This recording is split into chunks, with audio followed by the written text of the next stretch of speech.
Muito obrigado, Letícia, à frente dessa liderança maravilhosa, nossos jovens, mas eu não vou deixar passar também. Maranata!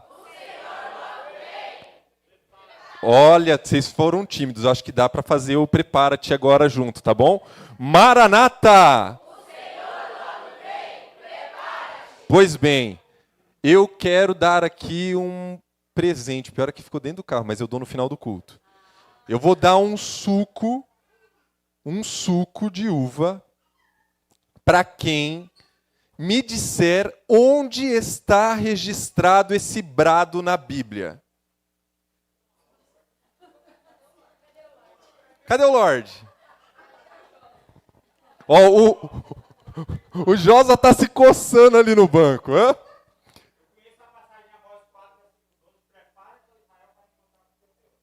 Mas nessa não. Não, é o brado mesmo. Gente, o Maranata está na Bíblia. O Maranata está na Bíblia. Eu vou permitir que nesse momento vocês googlem aí. Os jovens já estão dedilhando tudo aqui, ó. Vamos lá. Olha lá no fundo. Vai lá. Coríntios, amigão. Você foi o que chegou mais perto.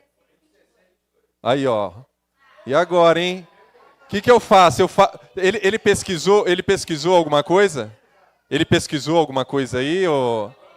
Vander, pesquisou? Ah, não, então, qual dos dois falou primeiro aqui? Não, mas lá ele também pesquisou, que eu ia dar primeiro para ele lá, mas ele falou incompleto. O Robson falou primeiro? Então, Robson. Não, mas os três pesquisaram, eu ia dar para o jovem lá no som, mas ele também pesquisou e nem disse tudo. Ele não falou nem se era primeira ou segunda Coríntios, ele só falou que era Coríntios. Então, mas já falou, 22 o quê? Não, 16, 22, é isso aí. 16, 22. Olha lá, rapidinho. 1 Coríntios. Depois eu vou voltar nesse texto no finalzinho da nossa mensagem. 1 Coríntios 16, 22. Paulo vai dizer assim, ó. Se alguém não ama o Senhor, seja anátema. Maranata. E ali, obviamente, Tulica, quer dizer o Senhor vem. O Senhor logo vem. Tá bom? Ok? Só para você saber, é bom você anotar, porque outro dia aconteceu um episódio curioso. O irmão chegou lá na frente e falou, Maranata, e o povo respondeu, o Senhor logo vem, só que aí o pastor estava fazendo um evangelismo, ele deu um toque no irmão, explica o que é, porque tem amigos que estão visitando e não sabe, né, se a gente tá, o que a gente está falando aí, né? Aí ele falou, pastor, eu também não sei, entendeu? Então, quando você fala o Maranata, ela está, logicamente, condizente com a nossa fé de que o Senhor logo virá, breve virá, mas tem esse brado aqui, inclusive lá, em 1 Coríntios 16, 22, tá bom? E o significado, o termo, é um termo aramaico que quer dizer, o Senhor vem. Só que com essa ênfase, por isso que a gente fala logo vem, porque a gente crê que é logo, tá bom? Ok? Muito bem. O tema dessa manhã, anuncie nas cidades todas as igrejas. Letícia, eu nem lembro, mas... esse tema está sendo abordado em toda a América do Sul ou é a nível mundial, né? É mundial. Ô, gente, tá ali, ó. Global. Vocês manjam dos inglês aí. É mundial. Esse tema está sendo abordado em todo o mundo. Anunciar nas cidades. E aí, deixa eu ver se já está funcionando aqui. Olha só. Eu falei um pouquinho para vocês do termo Maranata. Ele vem do aramaico, quer dizer o Senhor vem. E deixa eu só voltar aqui, ó. No termo Maranata, você vai perceber que tem 4 As aqui nele, certo? E os jovens, eles trabalham 4 ênfases sobre o Maranata. O primeiro A ali, ó, é o amar. Depois, o segundo A do Maranata é o anunciar, que nós vamos tratar aqui hoje. O terceiro A, apressar. E o quarto e último A, aguardar. Ok? E, como eu disse para vocês, nós vamos trabalhar aqui o tema hoje do anunciar. Quando a Letícia ela me mandou a ideia, a proposta, né, para esse ano, eu pensei bastante no que falar com vocês. E assim que eu foquei no verbo aí, anunciar, logo me veio à mente um texto bíblico, muito importante, faz parte da nossa identidade, e ele revela para nós missão, porque o anúncio é a nossa missão de anunciar, mas também a mensagem desse anúncio, o conteúdo desse anúncio, ok? Um detalhe importante aqui para vocês. A Letícia falou, olha, nós não estamos fazendo aqui um movimento lá fora agora, mas esse é o momento de nós utilizarmos também da igreja para nos alimentarmos, nos prepararmos para, sim, sair daqui para fazer esse movimento, ok? Então, guarde algumas coisas, algumas informações importantes aí na sua cabeça. Hoje, 56% da população mundial se encontra nas cidades. 4,4 bilhões de pessoas moram em cidades. E a estimativa é que até 2050 esse número cresça absurdamente. Então, assim, nós precisamos trabalhar fortemente com as cidades. Vocês já ouviram falar, quantos aqui já ouviram falar da janela 1040? Deixa eu ver as mãos. Para quem não sabe, essa é uma demarcação no globo, no nosso planeta, que pega ali a região sul da Europa. Professores de plantão, se eu falar alguma bobeira, me corrijam aí, que a ideia é instruir. Sul da Europa, sul da Ásia e uma boa parte do norte ali da África, ok? E nessa região, nessa janela ali no mapa, a gente identifica uma grande dificuldade de entrar com o Evangelho, por uma série de restrições religiosas, culturais. Porém, as cidades, inclusive a que nós estamos, quando você vai, por exemplo, para o centro de São Paulo, hoje tem sido difícil evangelizar, como em alguns locais lá da janela 1040. Isso está começando a ficar cada vez mais perto de nós. Por isso que também existe essa preocupação de nós evangelizarmos e anunciarmos nas cidades. Leve em conta isso, tá bom? Precisamos levar uma mensagem importantíssima às cidades que estão próximas de nós. E agora a gente vai entrar aqui no conteúdo, trabalhando a ideia e o aspecto da missão e da mensagem. Eu espero que ser claro. Eu confesso, gente, que eu orei bastante a respeito do assunto que nós vamos tratar aqui hoje. Inclusive, nós vamos orar agora para começar a estudar esse tema, porque o Senhor precisa tornar esse assunto muito claro na nossa mente, para que a gente não tenda para nenhuma direção diferente da que Ele de fato quer que nós caminhemos, tá bom? Então eu vou te convidar, antes de projetar o texto bíblico, que você feche mais uma vez os seus olhos e nós vamos pedir aqui a orientação divina. Maravilhoso Deus e Pai, mais uma vez, nós nos achegamos ao Teu trono de graça para pedir, Senhor, que o Senhor nos ilumine. Por favor, foi o Teu Santo Espírito quem inspirou os homens a escreverem a Tua palavra, Pai. O Senhor escolheu se revelar e nós vamos abrir a Bíblia agora, vamos nos defrontar, nos deparar com a Tua revelação e não queremos tirar nenhuma ideia torpe, errada, distorcida.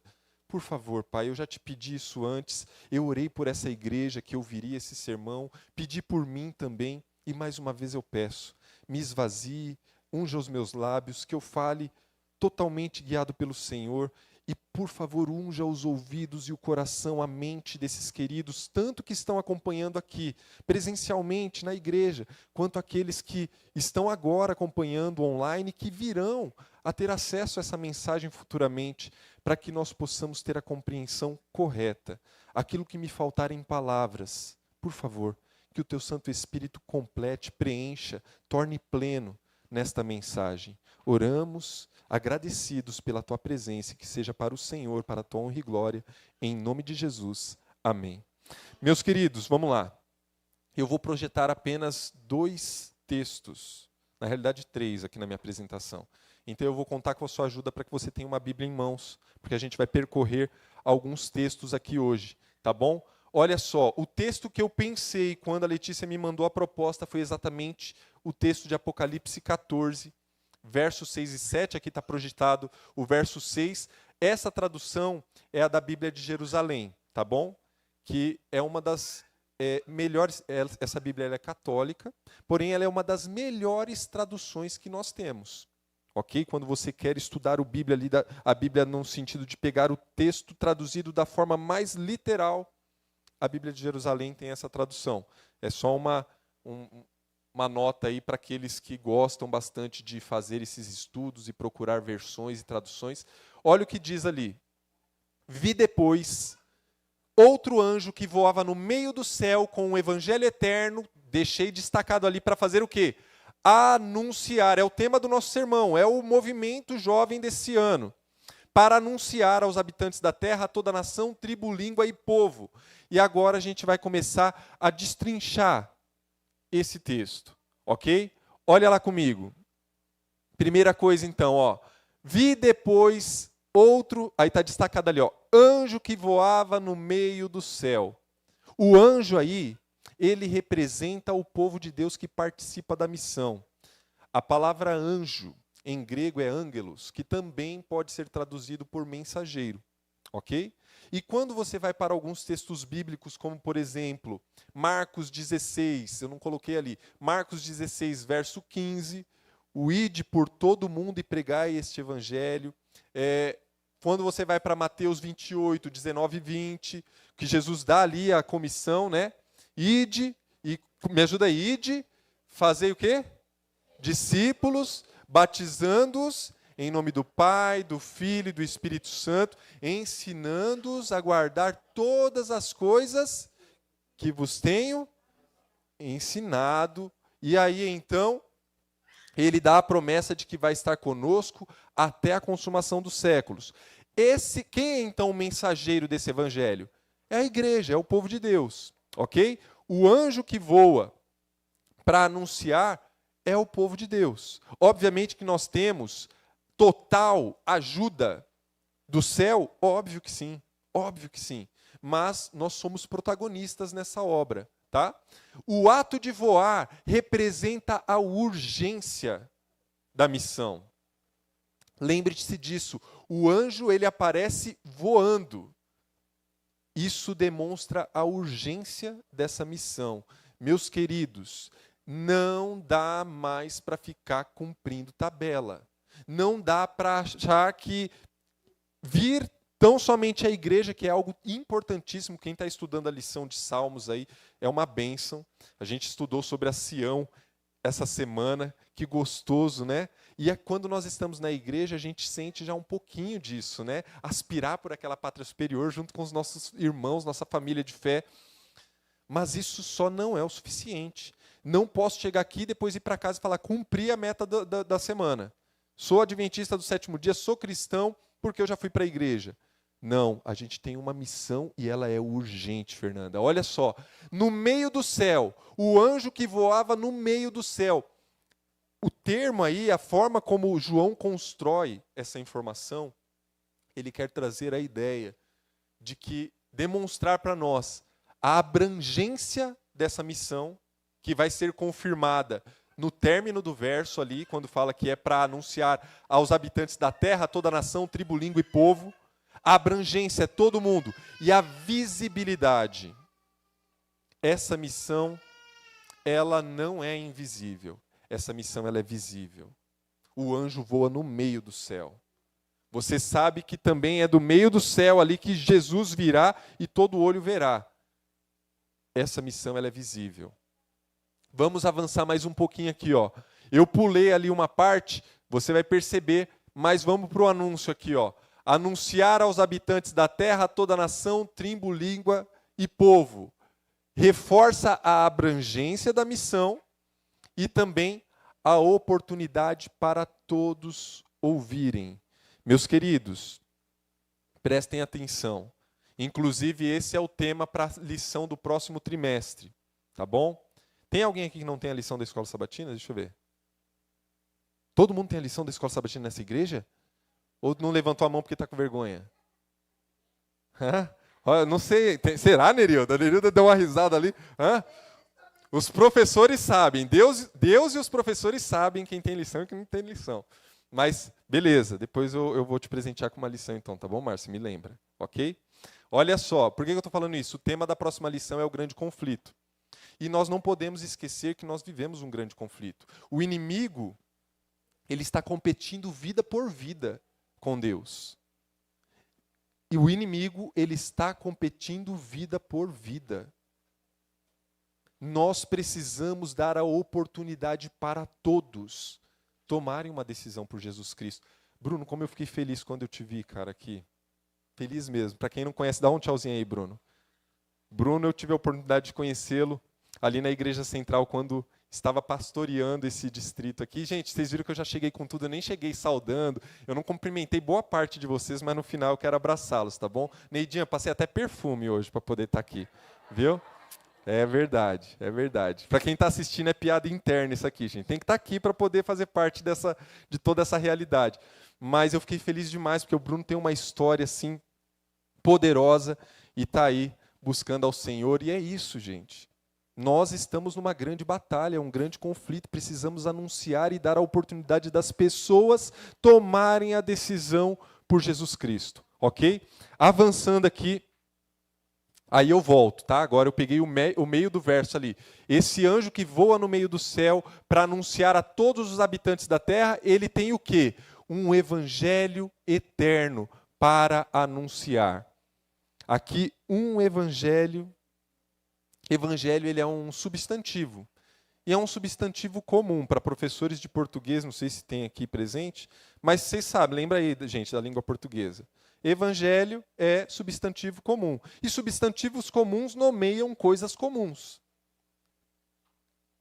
E aí você vai falar, então quer dizer que o evangelho é algo comum? Se você perceber, ele fala ali, ó, um evangelho. Porque existem outros evangelhos. Fato é que o próprio Jesus, eu deixei algumas referências ali, não vai dar para abrir todas, mas você vai ver ali Jesus, por exemplo, em Mateus 7, verso 15, falando, acautelai-vos dos falsos mestres, dos falsos profetas, ok? Que chegam ali com aparência de ovelhinha, mas são o quê? Lobos roubadores, certo? Quando você vai lá para Mateus 24, 5, ele dá a mesma ênfase para tomarmos cuidado com os falsos mestres, que esses falsos mestres trazem o quê? Um falso ensino. Eles trazem um falso evangelho. Quando você vai a esse texto, eu vou pedir para você abrir, abre a sua Bíblia, lá em 2 Coríntios, capítulo 11, 2 Coríntios, capítulo 11, versos 3 e 4. 2 Coríntios 11, 3 e 4. Eu vou ler daqui, tá bom? Para garantir a mensagem chegando aí na transmissão. Que diz assim, ó. Mas receio que assim como a serpente enganou a Eva com a sua astúcia, assim também seja corrompida a vossa mente, e se aparte da simplicidade e pureza devidas a Cristo. Se na verdade vindo alguém prega outro Jesus, outro evangelho, que não temos pregado, ou se aceitais espírito diferente que não tendes recebido, ou evangelho diferente que não tendes abraçado, a esse de boa mente o tolerais. Ou seja, você vai ser enganado, você vai receber isso, vai se alimentar disso, vai se apropriar disso e vai estar numa vereda errada. Existem outros evangelhos. E isso aqui, no tempo de Paulo, ele já vivia as suas lutas e os outros evangelhos. Hoje, isso está muito maior. Quantas bandeiras se levantam e quantas vezes os nossos jovens são tentados a empunhar e erguer essas bandeiras como se aquilo fosse a nossa causa. Existem muitas coisas hoje. Quando eu entro na internet, eu não sou um bom usuário, navegador de internet, não. Mas quando eu entro, eu vejo, algumas vezes, a nossa voz, a voz jovem, se apropriando de algumas defesas que não precisaria. Nós deveríamos estar pregando o evangelho eterno, para que então, de fato, aquilo que precisa ser ensinado, pregado, anunciado, chegue a todas as pessoas. Cuidado, jovem, de coração. Cuidado com a mensagem que você tem anunciado, os fóruns que você tem entrado, as discussões que você tem entrado, as contendas, a bandeira que você tem defendido. Observe através da Bíblia se aquilo que você está defendendo é evangelho. Que pode ser que nós possamos estar pregando um evangelho que não é o eterno. E eu falei, evangelho é um substantivo comum, mas ele foi qualificado aqui por um adjetivo, eterno, que quer dizer que esse evangelho, essa mensagem, ela não muda, ela dura para sempre. E aí você começa a pensar, da onde parte essa mensagem? De quem vem essa mensagem? Qual é a fonte? Qual é a origem? Um de cada vez. Qual é a origem da mensagem? Deus, muito bem. Deus muda? Não. Deus não muda. Essa mensagem tem íntima relação com o seu originador. Não muda. É eterno. E tem tudo a ver com o caráter do originador da mensagem. Vamos lá. Precisamos ter consciência de que mensagem, qual mensagem é essa? Você sabe hoje qual é a mensagem que você tem que anunciar? Talvez não. E a intenção aqui hoje é trazer uma face importante dessa mensagem. Eu diria até, com muito cuidado, que o que eu vou trazer aqui chega a ser o coração da mensagem. Antes disso, eu preciso te mostrar um outro quadro aqui. Coloquei ele até numa cor contrastante para mostrar que também existe uma missão inimiga. Existe uma missão inimiga. Lembrem do que eu falei. Satanás está competindo vida por vida com Deus. E olha só, quando você vai, a gente não vai entrar aqui no detalhe, tá bom? O tempo não nos permite, mas eu te convido a ler e estudar esse assunto. Quando você vai para Apocalipse 13, o capítulo que antecede o nosso texto principal aqui, o capítulo 13 ele tem como contexto duas bestas que surgem, que emergem. Uma emerge do mar, outra emerge da terra. O mar representando muitos povos, né, multidão de pessoas, e essa besta emerge então desse contexto. A outra que emerge da terra, terra numa linguagem apocalíptica, é um ambiente mais hospitaleiro, amistoso. Inclusive, essa terra, no capítulo 12, socorre a igreja. Mas, nesse contexto onde surgem essas duas bestas, de forma bem simplória, reduzida, elas são aparelhos que o inimigo usa para cumprir a sua missão. A besta do mar, um poder religioso. A besta da terra, um poder político, militar, ok? E o dragão, Satanás, se utiliza desses aparelhos religiosos e políticos em união para o seu intento no cumprimento da sua missão, que, de forma, em linhas gerais, também busca uma adoração falsa. Lembrem-se que a origem do conflito, o cerne do conflito é a adoração. Ok? E a quem nós devemos a nossa adoração? Somente a Deus, tão somente a Ele. Alguns textos rápidos aqui, só para você perceber que há uma contrafação e uma similaridade. A missão do inimigo ela é muito parecida com a missão de Deus. Se nós não nos apoiarmos, não nos fundamentarmos na Bíblia, nós seremos enganados. Isso é certo, gente. Olha só, estou falando de um contexto, então, da besta agora do mar aqui, tá? Ela recebe toda a autoridade do dragão e vai ser dito assim no verso 5. Foi-lhe dado uma boca que proferia, relação com anunciar. Ele também tem um anúncio, ok? Foi-lhe dado uma boca que proferia, mas proferia o quê? Arrogâncias e blasfêmia. O conteúdo da mensagem, da missão inimiga, é arrogância. Ele arroga para si algo que não lhe pertence. Ele usurpa para si algo que não é dele. Ele blasfema querendo se colocar numa posição que ele não tem. No verso 6, e abriu a boca em blasfêmia contra quem? Contra Deus. Contra Deus. Para lhe difamar o nome. Nome tem respeito, diz respeito ao caráter. Quando alguém difama o seu nome, ele está ofendendo o seu caráter.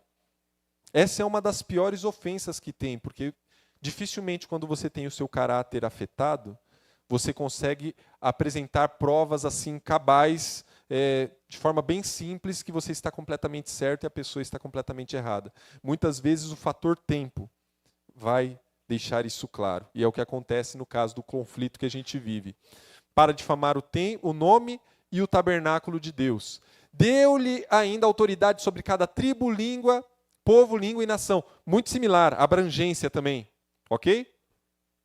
Vi ainda outra besta, ele vai falar da outra besta que emerge da terra. Emergir, no verso 11, emergir da terra, possuía 2 chifres, parecendo cordeiro, muito parecido. A mensagem ela é muito parecida, ela é carismática, no sentido de é agradável de ouvir, ela é conveniente, e tem uma textura, tem uma imagem, tem um reflexo de religiosidade que seduz os nossos jovens. Olha só, ele parece cordeiro, mas fala como dragão. Essa fala, eu não vou dizer aqui que fala como dragão, que é uma fala feia, mas é uma fala que destrói. É uma fala que destrói. Verso 14, só peguei um trechinho dele, onde refere-se a essa besta, que ela seduz os que habitam sobre a terra, assim como Eva foi seduzida lá no Éden. O intento deles continua, eles vão mudando as formas, mas a intenção é a mesma, seduzir, enganar.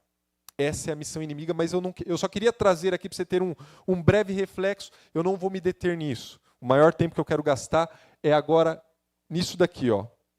Fomos chamados para anunciar um evangelho eterno, que não muda, dura para sempre, que tem relação direta com o originador da mensagem, que também não muda. E qual é esse evangelho eterno? Precisamos ter consciência de qual mensagem devemos anunciar. Onde nós estamos gastando o nosso discurso, as nossas palavras. E então eu entro no segundo texto, Apocalipse 14, 7. Eu preciso que agora você tenha a sua atenção redobrada para não me interpretar mal. Apocalipse 14, 7, um texto conhecido em continuidade. Aquele anjo que João viu voando pelo meio do céu com o evangelho eterno para anunciar a todos os habitantes da terra, cada nação, tribo, língua, povo. Ele diz então em grande voz: temei a Deus e dai-lhe glória, pois é chegada a hora do seu juízo, e adorai aquele que fez o céu, a terra, o mar e as fontes das águas. Incrivelmente, eu não tinha percebido que esse texto é o texto base para o louvor que nós cantamos aqui agora. O Maranata, se você depois cantar esse louvor de novo na sua casa, você vai ver que ele está fundamentado nesse texto. Ok? E olha só, vamos destrinchar esse texto aqui. Dizendo em grande voz. O anjo que está anunciando, ele está anunciando com um alto clamor. Ele está bradando. É para todos ouvirem. Precisamos, jovens, nos tornar megafones de Deus. Não podemos, perante a missão do Senhor, sermos tímidos.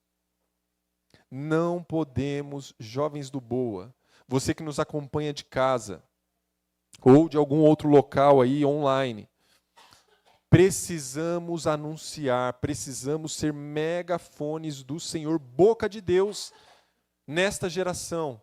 Não podemos nos contentar com o movimento laodiceano. Pelas profecias, nós somos a igreja de Laodiceia. E a igreja de Laodiceia se contenta com mais ou menos. Na média está bom. Sabe? A mediocridade, nós não podemos nos contentar com isso. Na sua oração, jovem, clame ao Senhor por ousadia, para Ele te ajudar a pregar. E quando você estiver numa roda de discursos atuais, de bandeiras diversas aí, e você falar, poxa vida, ninguém está falando aqui sobre Jesus, sobre a verdadeira vontade de Deus. E agora, eu falo ou não falo? Que você fale, que você pregue, que Deus te dê coragem, ousadia, a oportunidade Ele vai dar para que você fale. Olha lá, lembre-se também desse brado, tem que ver com a urgência e a abrangência, tá bom? Aqui começa então, a gente começa a se aprofundar um pouquinho. Agora a gente entrou no conteúdo da mensagem, a gente parou de falar da missão e começamos a falar da mensagem. temei a Deus. O que é temer a Deus? O que é o temor do Senhor? Porque nós temos aí, vamos tentando construir algumas linhas de raciocínio. Olha, o temor do Senhor é o respeito, o temor do Senhor é ter medo. O que é o temor do Senhor? O temor do Senhor, de acordo com Provérbios 9, 10, é o princípio da sabedoria, ok? É o começo de uma vida sábia, certo? Muito bem. Mas como que a gente pode trazer para nós o que tem aí relação com o temer a Deus? E eu trouxe alguns textos aqui sobre temor. Vá lá em Êxodo capítulo 20, no verso 20. Esse texto não está na tela, eu peço que você, se tiver aí caneta, marque esse texto na sua Bíblia, tá bom? Tente fazer aí as referências, para que se em algum momento você precisar voltar a consultar, apesar que o nosso sermão fica aí gravado. Sim? Colocar Deus no seu devido lugar. Tem total relação o que o Ézer acabou de dizer aqui. Colocar Deus no seu devido lugar. E a gente vai ver essa construção, esse raciocínio sendo montado pelas Escrituras Sagradas. Êxodo 20, 20. Qual é o contexto de Êxodo 20, do capítulo 20? Vocês se lembram? Os 10 mandamentos, ok? Deus se apresenta no Sinai e ali ele proclama, ele anuncia a lei do Senhor, certo? Ok. Olha o que ele vai dizer no verso 20. Respondeu Moisés ao povo: não temais. Deus veio para vos provar e para que o seu temor esteja diante de vós, a fim de que não pequeis. É como se Moisés estivesse dizendo assim, ó, não tenham medo. O povo estava lá aflito, diante daquela visão estarrecedora, todo aquele acontecimento, aquele ato glorioso.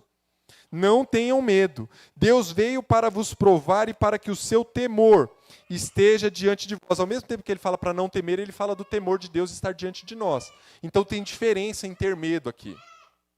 E ele diz, a fim de que não pequeis. Ele pronuncia isso após o quê? Quando ele fala que Deus quer que o temor dele esteja perante nós, essa fala está antecedida pelo quê? Me ajudem, gente. A gente está em Êxodo 20. Pela lei, pelo decálogo, pelos 10 mandamentos. A lei de Deus. Vamos avançar? Olha só. Vai lá em Deuteronômio, capítulo 13. Deuteronômio, capítulo 13. A gente está tentando entender aqui junto o que é o temor. O temei a Deus de Apocalipse 14, 7, que faz parte do anúncio que nós, como igreja, jovens, devemos proclamar. Deuteronômio 13, verso 4, olha só.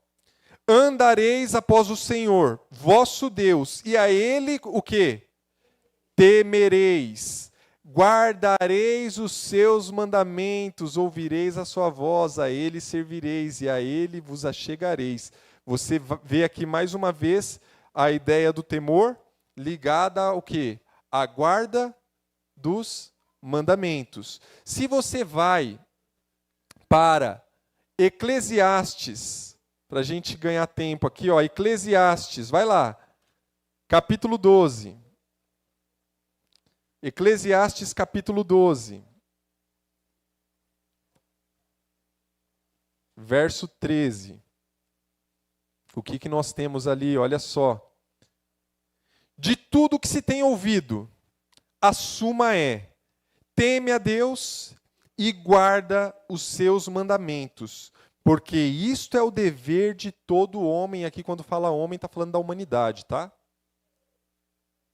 Teme a Deus e guarda os seus mandamentos. Essa é a suma da mensagem. Teme a Deus e guarda. Esse teme a Deus e guarda, esse e, no hebraico é um vav. Essa conjunção aí que nós temos, aditiva, ela também na mentalidade hebraica que foi escrita, ela também pode ser traduzida como uma conjunção explicativa. Você pode substituir esse e por um ou seja. E aí a mensagem ficaria da seguinte forma: teme a Deus e guarda os seus mandamentos. Ficaria, teme a Deus, ou seja, guarda os seus mandamentos, porque esse é o dever de todo homem. Ok? Eu tenho diversos textos, eu te convido a depois em casa, não lembro se eu coloquei a referência dele aqui, em casa, marque aí agora na sua Bíblia, Deuteronômio capítulo 6. Leia o início desse capítulo, é lá que consta a Shema, aquela oração do povo de Israel, onde eles vão ali, com a ordem do Senhor, lembrar de ensinar os seus filhos sobre a lei de Deus, de dia e de noite, no sentar, no deitar, no levantar, em todo momento. E eles fazem isso com o intuito de amar ao Senhor. Ok? Depois, se deleite nesse texto aí também. Avançando aqui, ó. Temei a Deus, então, você percebe que tem uma relação direta com a guarda dos mandamentos. E aí, dai-lhe glória. E dai-lhe glória. A gente continua lá em Êxodo 20. Ué, pastor, mas por que Êxodo 20? Dar glória a Deus, glorificar a Deus é o propósito da nossa vida. Você foi criado para glorificar a Deus. Posso ouvir um amém? Amém. Paulo diz, quer comais, quer bebais, façais tudo de quem? Nós estamos aqui para glorificar a Deus, tem total relação com adoração, ok? E aí, então, você fala, mas por que você está indo para Êxodo 20, pastor? Meus irmãos, eu não sei se vocês já perceberam isso, mas Êxodo, eu estou falando com vocês aqui, aí eu acabo me atrasando para abrir a Bíblia aqui, ó, mas Êxodo 20, ele é o código perfeito da adoração.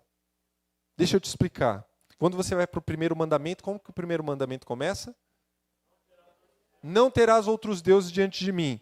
Esse mandamento apresenta a exclusividade da adoração, somente Deus. Qual é o segundo mandamento?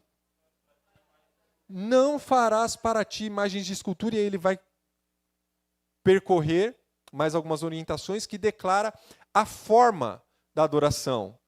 Aí o terceiro mandamento, me ajudem aí, pelo menos o início. Não tomarás o nome do Senhor teu Deus em vão. Apresenta a reverência, a santidade da adoração. O quarto mandamento. Lembra do dia de sábado para santificar. O dia especial de adoração. Olha que interessante. E quando você vai do quinto mandamento em diante, você vai perceber a dimensão horizontal da adoração, no que diz respeito à nossa vida, ao nosso matrimônio, aos nossos relacionamentos, ao que nós comerciamos, os nossos negócios, os nossos acordos. O decálogo é o código perfeito da adoração. Temei a Deus, guarde os seus mandamentos e dai-lhe glória, vivendo a lei de Deus. Aí vamos avançar. Pois, opa, sumiu aqui para nós. Põe lá.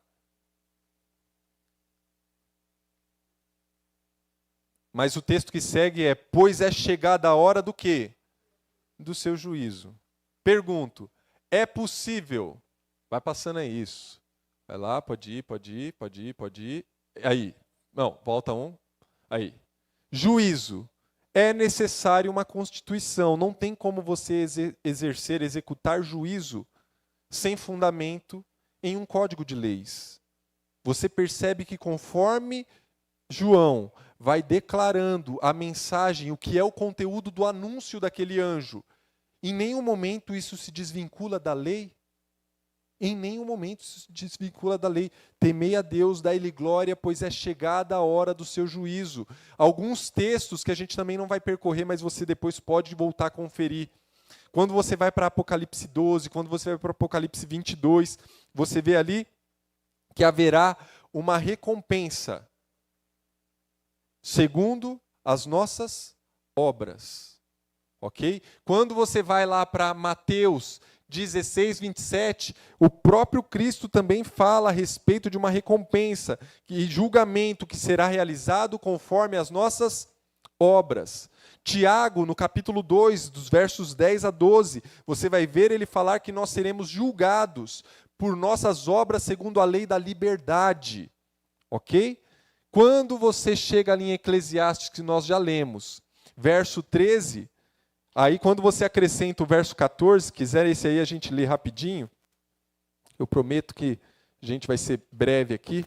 Você vai lá no verso 13, então, de tudo que se tem ouvido, a suma é: teme a Deus e guarde os seus mandamentos, porque isto é o dever de todo homem. Verso 14, porque Deus há de trazer a juízo todas as obras, até as que estão escondidas, quer sejam boas, quer sejam más.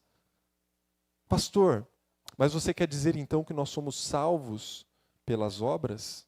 Não, de forma alguma. Por favor, não façam nenhum recorte desse sermão aqui.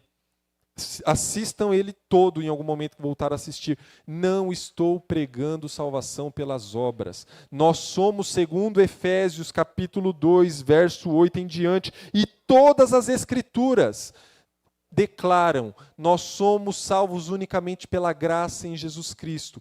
Não somos salvos pelas obras, mas fomos salvos para boas obras.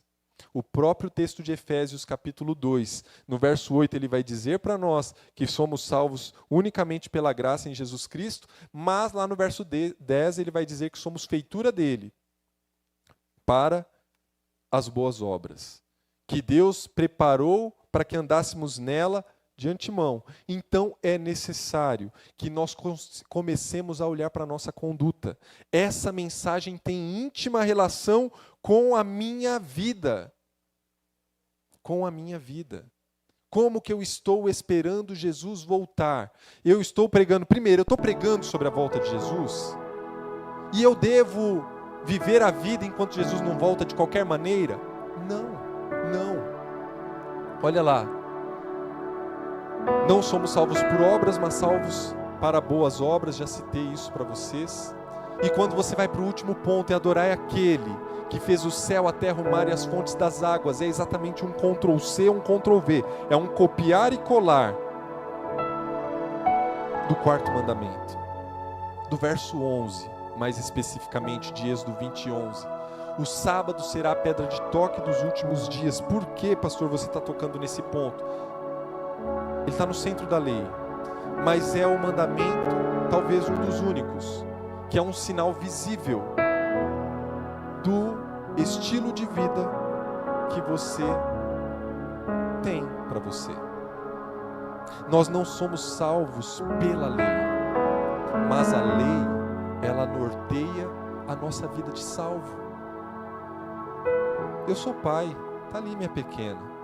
E se eu, como um pecador, ser humano limitado, quero que ela cresça uma menina de bem, quero que ela respeite a mãe, o pai, os mais velhos, os professores, respeite as autoridades, faça o bem, seja honesta, seja leal, que se um dia, se Jesus não voltar antes, quando ela tiver um esposo, que ela seja fiel ao seu esposo.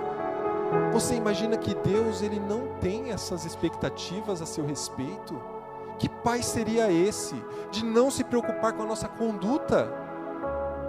De vivermos um evangelho meramente pautado numa graça que nós estamos barateando. Nós estamos com uma preocupação de sermos vistos ou tidos como legalistas e temos tirado da essência da mensagem a importância da lei de Deus. Nós não falamos quase mais a respeito disso. Nos dias de hoje ainda, que tudo é motivo para apontar que nós estamos sendo fundamentalistas e conservadores e radicais, extremistas e terroristas, nós não podemos nos acovardar de ensinar para as pessoas a lei do Senhor. A lei do Senhor e a lei de Deus, inclusive o próprio sábado, tem tudo a ver com graça. Quando a gente fala que guarda o sábado, que guarda os mandamentos de Deus, o que as pessoas normalmente dizem? Você crê que é salvo pelas obras. O sábado é completamente oposição a isso. É a completa oposição à salvação pelas obras. Porque você está aqui. Você poderia estar trabalhando hoje, hoje é um dos dias mais, assim, o nível, a potência comercial, a rentabilidade do sábado é tremenda. Não sei se eu posso descer, desculpa. É tremenda. Mas nós estamos aqui porque nós não confiamos nas nossas obras para sermos salvos, para sermos sustentados. Nós confiamos no Senhor. Você entende isso? Quem diz que não guarda o sábado porque não é salvo pelas obras? Esse é que está buscando salvação pelas obras, está lá agora, numa loucura, porque não confia que o Senhor cuida, que o Senhor sustenta, que o Senhor é fiel. Meus irmãos, eu salto aqui para um último texto, Apocalipse 14:12, que vai dizer: aqui está a perseverança dos santos, os que guardam os mandamentos de Deus e a fé em Jesus. Aqui está a perseverança dos santos. Qual é a perseverança? Nessa batalha, nessa jornada, onde nós temos que anunciar enquanto há tempo, nós precisamos perseverar, guardando os mandamentos de Deus. E se vocês me permitem, aqui esse texto já foi escrito no grego. Esse E aqui não é mais um vav, é um kai. Mas a mentalidade que está por trás desse texto também é hebraica. E eu poderia também, sem querer distorcer o texto, ler esse texto da seguinte forma: aqui está a perseverança dos santos, os que guardam os mandamentos de Deus, ou seja, a fé em Jesus. Obedecer tem tudo a ver com fé. Quer um exemplo? E eu vou encerrar aqui. Quando você se lembra lá do chamado de Abraão, sai da tua terra, da tua parentela e vai para uma terra que eu vou te mostrar. Abraão poderia ter falado aqui: nossa, eu senti Deus falar comigo, que sentimento gostoso, eu quero continuar sentindo isso, eu vou ficar aqui na minha terra e eu quero continuar sentindo isso. Isso é fé? Ele poderia ter falado: olha, pelos estudos proféticos, essa terra que ele vai me mostrar está em tal direção, e eu cheguei a essa compreensão, e eu vou continuar aqui com os meus parentes, aqui estudando e tal. Isso seria fé? O que Abraão fez? Ele obedeceu, Cleide, ele foi. Você entende? Você entende isso? Obedecer tem total ligação com fé. E eu diria mais: obedecer tem total relação com amor. Você lembra, vou repetir de novo, você lembra onde está o brado Maranata? 1 Coríntios 16:22, volta lá, volta nesse texto. 1 Coríntios 16:22, vai dizer assim, ó. Presta bem atenção. É a última fala. Se alguém não ama o Senhor, seja anátema. Anátema quer dizer assim, ó, seja removido, seja posto fora. Isso é contrário. Se alguém não ama o Senhor, seja anátema. E ele brada, Maranata. E quando eu li esse texto ontem, eu me lembrei de alguém que fala sobre amor. O próprio Cristo. Em João 14. O verso 15, ele vai dizer para você, jovem: se você me ama, guarde os meus mandamentos. Guarde os meus mandamentos. Amor não basta você declarar, falar: ah, eu te amo. Se você estiver fazendo só isso com a sua esposa, isso não é o suficiente. Você precisa demonstrar. E você demonstra mostrando que você se importa, fazendo o que é bom para aquela pessoa. E no caso do nosso Deus, se coloque numa posição de pai, a melhor resposta que um pai pode ter é a obediência do seu filho. Se você me ama, Jesus diz, guarde os meus mandamentos. Esse é o coração do Evangelho eterno.